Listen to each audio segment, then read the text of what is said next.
அனைவருக்கும் வணக்கம். அரசு அதிகாரிகளை உருவாக்கும் நோக்கில் உங்கள் இம்பல்ஸ். ஸோ பாக்ஸ் கண்டென்ட் எல்லாமே நம்ம வீடியோவா ப்ரொவைட் பண்ணிட்டு வந்துட்டு இருக்கோம். அந்த வகையில 6th ஸ்டாண்டர்ட் பிசிக்ஸ் புக்ல இருக்கக்கூடிய டேர்ம் 1 லெசன்ஸ் பத்தி இன்னைக்கு டிஸ்கஸ் பண்ணலாம். ஸோ ஃபர்ஸ்ட் லெசன் பாருங்க, மெஷர்மெண்ட்ஸ். ஸோ இந்த பாக்ஸ்ல ஸ்டார்டிங்லேயே உங்களுக்கு வந்து இன்டர்நேஷனல் சிஸ்டம் ஆஃப் யூனிட்ஸ், அதாவது எஸ்ஐ அலகுகள் வந்து மொத்தம் 7 இருக்கு. அந்த 7 என்னென்ன அப்படிங்கறத அழகா கொடுத்துருக்காங்க. ஸோ அதை வந்து பார்த்து வச்சுக்கோங்க. இந்த 7ல இருந்து ஏதாவது ஒரு 4 கொடுத்துட்டு அதுல ஏதாவது 1 மட்டும் மாத்தி கொடுத்துட்டு find the odd one out அப்படின்னு கொடுக்கறதுக்கான சான்சஸும் இருக்கு. அல்லது வேற ஏதாவது ஒண்ணு மாத்தி கொடுத்துட்டு இந்த ஒண்ணு மட்டும் எஸ்ஐ யூனிட்ல இருந்து கொடுத்துட்டு which of the following is an SI system அப்படின்னு கேட்கறதுக்கான சான்சஸும் இருக்கு. ஸோ அடுத்தது பாருங்க, ஃபர்ஸ்ட் பாக்ஸ்குள்ள போயிடலாம். ஸோ இந்த இடத்துல பாருங்க, இந்த டேபிள் மற்றதெல்லாம் இம்பார்ட்டன்ட் இல்லை, ஜஸ்ட் இதை மட்டும் பார்த்துக்கோங்க. ஃபார் மீட்டர், ஸோ ஒவ்வொரு சப் கிளாசிபிகேஷன், அதாவது நம்ம வந்து சப் மல்டிபிள் ஆர் மல்டிபிள், ஒரு எஸ்ஐ யூனிட்னா டிஸ்டன்ஸோடது வந்து மீட்டர் அப்படின்னு தான் சொல்லுவோம். ஒரு டிஸ்டன்ஸை மெஷர் பண்றதுக்கு மீட்டர் அப்படிங்கிற எஸ்ஐ யூனிட் வந்து ஸ்டாண்டர்டா யூஸ் பண்ணுவோம். ஸோ அந்த எஸ்ஐ யூனிட் மீட்டரா இருந்தாலும் அதுக்கு கீழே சப் கிளாசிபிகேஷன்ஸ் அப்படிங்கிறது இருக்குது. So decimetre, nanometre, micrometre, centimetre, millimetre, இந்த மாதிரி நிறைய போயிட்டு இருக்கு. ஸோ அந்த மாதிரி 1 மீட்டருக்கு ஒவ்வொன்றையும் வந்து கம்பேர் பண்ணி அழகா சொல்லியிருக்காங்க பாருங்க. 1 metre 10 decimeter is equal to 1 meter. 100 centimeter is equal to 1 meter. அந்த மாதிரி 1000 centimeter is equal to 1 meter. அதே மாதிரி பாருங்க, 10 power 9 nanometer is equal to 1 meter. 1000 meter is equal to 1 kilometer. So ஒவ்வொரு மீட்டரையும் வந்து சப் மல்டிபிளுக்கு வந்து எவ்வளோ வரும்னு சொல்லிட்டு கொடுத்துட்டு கடைசியா அந்த மாதிரி 1000 மீட்டர் சேர்ந்தது தான் 1 கிலோமீட்டர் அப்படின்ட்டு இந்த இடத்துல கொடுத்துருக்காங்க. உங்களுக்கு இதே மாதிரி பின்னாடி ஒரு புக் பேக் கொஸ்டினும் வந்து இருக்கும். என்னன்னா சென்டிமீட்டர், கிலோமீட்டர், மீட்டர், மில்லிமீட்டர், இந்த மாதிரி ஒரு 4 அளவு கொடுத்துட்டு இதை வந்து கரெக்டா ஆர்டர் வைஸ் வந்து அரேஞ்ச் பண்ணி எழுதுங்க, அதாவது ஏறு வரிசையில எழுதுங்க அப்படின்னு சொல்லி கொடுத்துருப்பாங்க. ஸோ நமக்கான ஆன்சர் என்னன்னு பாத்தீங்கன்னா மில்லிமீட்டர், அதுக்கப்புறம் சென்டிமீட்டர், மீட்டர், கிலோமீட்டர். ஸோ இந்த ஆர்டர்ல தான் நம்ம வந்து எழுதணும். ஏன்னா 10 millimeter is equal to 1 centimeter. 100 centimeter is equal to 1 meter. அந்த மாதிரி 1000 meter is equal to 1 kilometer அப்படின்னு சொல்லுவோம். ஸோ 10 millimeter, 100 centimeter, 1000 meter, இந்த மூணுக்கும் வந்து உங்களுக்கு தெரிஞ்சிருச்சுனாவே மில்லிமீட்டர், சென்டிமீட்டர், மீட்டர், கிலோமீட்டர் இப்படிதான் அரேஞ்ச் பண்ணணும் அப்படிங்கிறது நமக்கு கண்டிப்பா தெரிஞ்சிருக்கும். ஸோ இதை பார்த்துக்கோங்க, இது ஒரு புக் பேக் கொஸ்டினும் கூட. ஸோ அடுத்த பாக்ஸ்குள்ள போலாம். அடுத்தது பாக்ஸ் பாருங்க. On the moon, where the gravitational force is less than that is on the earth, the weight will reduce but the mass will remain same. The moon's gravitational pull is 1/6 of the earth's pull. Thus objects weigh 6 times lighter on the moon than on the earth. So இந்த பாக்ஸ்ல வந்து உங்களுக்கு என்ன கொடுத்திருக்காங்க அப்படின்னா, நமக்கு வந்து mass அப்படிங்கிறது எங்க போனாலும் சேமா தான் இருக்கும், பட் வெயிட் வந்து இடத்துக்கு இடம் வந்து டிஃபர் ஆகும் அப்படின்னு கொடுத்திருக்காங்க. பிளஸ் வந்து என்னன்னா, நம்ம ஏர்த்ல இருக்கிறத விடவே கிராவிடேஷனல் புல் வந்து மூன்ல 1/6 டைம்ஸ் வந்து வீக்கரா தான் இருக்கும் அப்படிங்கறதையும் இந்த இடத்துல சொல்லியிருக்காங்க.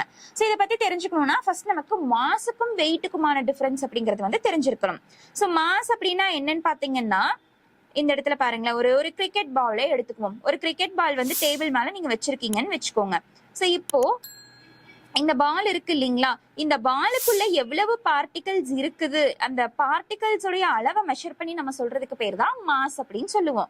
ஸோ இப்போ எக்ஸாம்பிளுக்கு ஒரு கிரிக்கெட் பால் வச்சிருக்கீங்க, அந்த பால்குள்ள பார்ட்டிகல்ஸ் வந்து நிறைய சேர்ந்திருக்கும். ஸோ அந்த பார்ட்டிகல்ஸை வந்து மெஷர் பண்ணி நீங்க வந்து ஜஸ்ட் வந்து இந்த பால் வந்து ஒரு 500 கிராம் இருக்கு அப்படின்னு சொல்லிட்டு நீங்க வந்து மெஷர் பண்ணி சொல்றீங்கன்னு வச்சுக்குவோம். இதை தான் நம்ம மாஸ்ன்னு சொல்லுவோம்.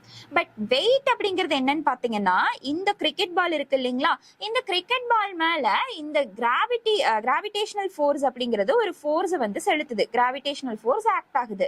சோ அந்த கிராவிட்டிக்கு எகெயின்ஸ்டா இந்த கிரிக்கெட் பால் வந்து ஒரு நார்மல் ஃபோர்ஸ் வந்து எக்ஸர்ட் பண்ணும். சோ அந்த ஃபோர்ஸோடைய வேல்யூவை தான் நம்ம என்னன்னு சொல்றோம்னா வெயிட் அப்படின்னு சொல்றோம். சோ அப்ப நார்மலா நம்ம டே டு டே லைஃப்ல நம்ம மாஸ் அப்படிங்கிற டேர்முக்கு பதிலா வெயிட் அப்படிங்கக்கூடிய டேர்மை வந்து நம்ம தப்பா தான் வந்து யூஸ் பண்ணிட்டு இருக்கோம். பட் காலப்போக்குல வந்து இந்த வலுவமைதின்னு சொல்லுவோம் இல்லைங்களா, அதன் காரணமா அதை வந்து நம்ம அப்படியே ஏத்துக்கவும் செஞ்சிட்டோம். சோ இப்ப இந்த இடத்துல பாருங்க, வெயிட் அப்படிங்கிறது முழுக்க கிராவிட்டிக்கு எகெயின்ஸ்டா அந்த பாடி எக்ஸர்ட் பண்ணக்கூடிய ஒரு நார்மல் ஃபோர்ஸ்ன்றது நமக்கு தெரிஞ்சிருச்சு இல்லைங்களா. சோ அப்ப நம்ம வெயிட் எப்படி கால்குலேட் பண்றதுன்றத பார்க்கலாம்.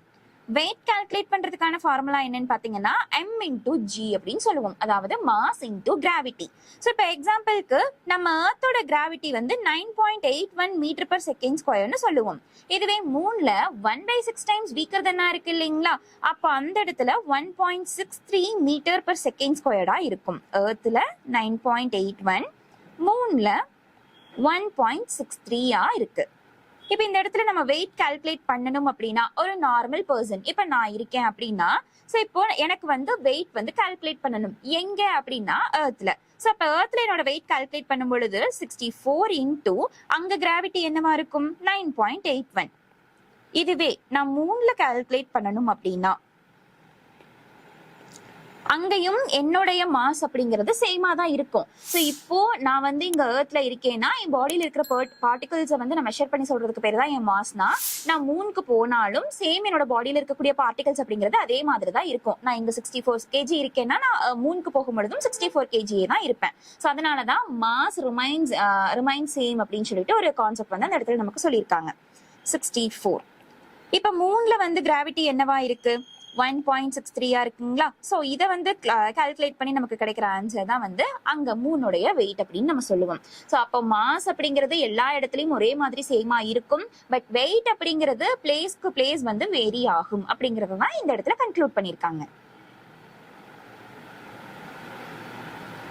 ஸோ நெக்ஸ்ட் பாக்ஸ் பாருங்க. In the earlier days, people used sand clock and sundial to measure the passage of time during daytime. The shadow cast by a stick can be used to estimate time. A vessel having a small hole is filled with sand and it is used as a clock. The sand in the vessel is allowed to come down and it's used to estimate the time. So என்ன சொல்லியிருக்காங்கன்னா அந்த காலத்துல time calculate பண்றதுக்காக main வந்து sand கிளாக்கையும் சன்டைலையும் தான் use பண்ணாங்க. So அதை வந்து எப்படி யூஸ் பண்ணாங்க அப்படின்னா ஃபர்ஸ்ட் வந்து ஒரு ஸ்டிக் ஒரு குச்சி இருக்குதுன்னா அதை வந்து மண்ணில் குத்தி வச்சுட்டாங்க, பிளேஸ் பண்ணிட்டாங்க. ஸோ அப்போ அந்த ஸ்டிக் மேல வந்து சன்லைட் படும் பொழுது அதோட ஷேடோ அப்படிங்கிறது வந்து டைம்க்கு டைம் வந்து சேஞ்ச் ஆகிக்கிட்டே இருக்கும் இல்லைங்களா, அந்த சன்லைட் வந்து எந்த டைரக்ஷன்ல வந்து விழுகுது அப்படிங்கறத வச்சு. ஸோ அதை வச்சும் வந்து டைம் கால்குலேட் பண்ணாங்க. அண்ட் இன்னொரு மெத்தட் என்ன அப்படின்னா ஹார் கிளாஸ், அதாவது வந்து இந்த மணல் கடிகாரம்னு சொல்லுவோம் இல்லைங்களா. சோ அதுல வந்து ஒரு சின்ன ஹோல்ஸ் மட்டும் போட்டு விட்டுட்டு மேல இருக்கிற மண் வந்து கொஞ்சம் கொஞ்சமா கீழே விழுகிறத வச்சும் கால்குலேட் பண்ணிட்டு இருந்தாங்க அப்படின்னு சொல்லியிருக்காங்க. சோ இதுல பெருசா இம்பார்ட்டன்ட் எதுவும் இல்ல, ஜஸ்ட் தெரிஞ்சு மட்டும் வச்சுக்கோங்க. அடுத்தது பாருங்க, fast facts. An odometer is a device used for indicating distance traveled by an automobile. So வண்டி எல்லாம் இருக்கு இல்லைங்களா, அந்த வெஹிக்கிள்ஸ் எல்லாம் இருக்கு இல்லைங்களா, அதுல அந்த டிஸ்டன்ஸ் இருக்கு இல்லைங்களா, அந்த டிஸ்டன்ஸ் வந்து எவ்வளவு தூரம் டிராவல் பண்ணி இருக்குது அப்படிங்கறத கால்குலேட் பண்றதுக்கு ஓடோமீட்டர் அப்படிங்கிற ஒரு டிவைஸ் வந்து அதுல இன்சர்ட் பண்ணிருக்காங்க. The metric system or standard set of units was created by French in 1790. So இந்த metric system or standard set நம்ம ஆல்ரெடி ஒரு பாக்ஸ் கண்டென்ட்ல வந்து பார்த்துருப்போம். எஃபிஎஸ் தவிர மீதி இருக்கக்கூடிய எம்கேஎஸ், சிஜிஎஸ் அண்ட் வந்து எஸ்ஐ சிஸ்டம், இது எல்லாத்தையுமே நம்ம என்ன சொல்லுவோம்னா metric system or decimal system அப்படின்னு சொல்லுவோம். எஃபிஎஸ் மட்டும் வந்து மெட்ரிக் சிஸ்டமும் அல்ல, டெசிமல் சிஸ்டமும் அல்ல அப்படின்னு பார்த்துருப்போம். ஸோ அப்போ அந்த மெட்ரிக் சிஸ்டம் அப்படிங்கிறது யாரால கிரியேட் பண்ணப்பட்டுச்சு அப்படின்னா பிரெஞ்சுல 1790 இதை வந்து கிரியேட் பண்ணியிருந்திருப்பாங்க. ஸோ எஃபிஎஸ் மட்டும் பிரிட்டிஷோட அந்த மெஷரிங் சிஸ்டம் அப்படிங்கிறதுனால பிரெஞ்சு இது கிரியேட் பண்ணதுனால அதை மட்டும் நம்ம வந்து நாட் அ மெட்ரிக் சிஸ்டம் அப்படின்னு சொல்லுவோம். A ruler or scale used nowadays to measure length was invented by William Bedwell in the 16th century.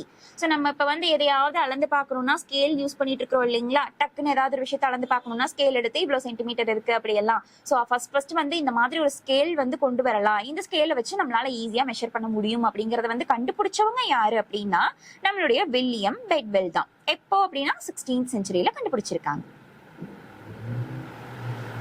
A standard meter rod made of an alloy of platinum and iridium is placed at the Bureau of Weights and Measures in Paris. National Physics Laboratory in Delhi has a copy of this meter rod. So first வந்து 1 மீட்டர்னா இவ்வளவுதான் length அப்படிங்கறத வந்து கண்டுபிடிச்சிருக்காங்க இல்லைங்களா. So 1 மீட்டர்னா இவ்வளவுதான் length அப்படிங்கறத first வந்து நம்ம ஏதாவது ஒரு டெமான்ஸ்ட்ரேஷன் மாதிரி வந்து பண்ணி வைக்கலாம் அப்படின்னு சொல்லிட்டு ஃபர்ஸ்ட் ஒரு ராட் வந்து செஞ்சிருப்பாங்க.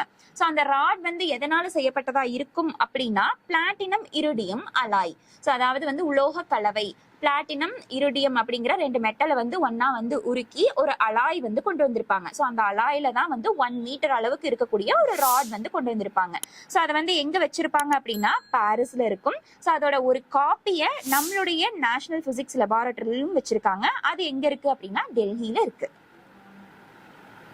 அடுத்தது பாருங்க, 1 kilogram is equal to the mass of a certain bar of platinum iridium alloy that has been kept at the International Bureau of Weights and Measures in Sèvres, France since 1889. So அதே மாதிரி 1 கிலோகிராம்னா ஸ்டாண்டர்டா இவ்வளவுதான் இருக்கும் அப்படிங்கிறதையும் வந்து iridium பிளாட்டினமால ஆன alloy மூலமா செஞ்சு ஸ்டாண்டர்டா வந்து வச்சு மெயின்டைன் பண்ணிட்டு வந்துட்டு இருக்காங்க. ஸோ அதையும் எங்க தான் வச்சிருக்காங்கன்னா பிரான்ஸ்ல 1889ல வச்சிருக்காங்க. ஸோ இதோட இந்த லெசனுடைய பாக்ஸ் கண்டென்ட் அப்படிங்கிறது முடியுது. இந்த மாதிரியான யூஸ்ஃபுல்லான வீடியோஸ் நீங்க கண்டினியூஸா பார்க்கணும்னு தெரிஞ்சுக்கிட்டீங்கன்னா இம்பல்ஸ் டிஎன்பிஎஸ்சி அப்படிங்கிற டெலிகிராம் சேனலை ஃபாலோ பண்ணிக்கோங்க. அண்ட் இம்பல்ஸ் கோச்சிங் இன்ஸ்டியூட் அப்படிங்கிற யூடியூப் சேனலையும் மறக்காம சப்ஸ்கிரைப் பண்ணிக்கோங்க. Thank you all.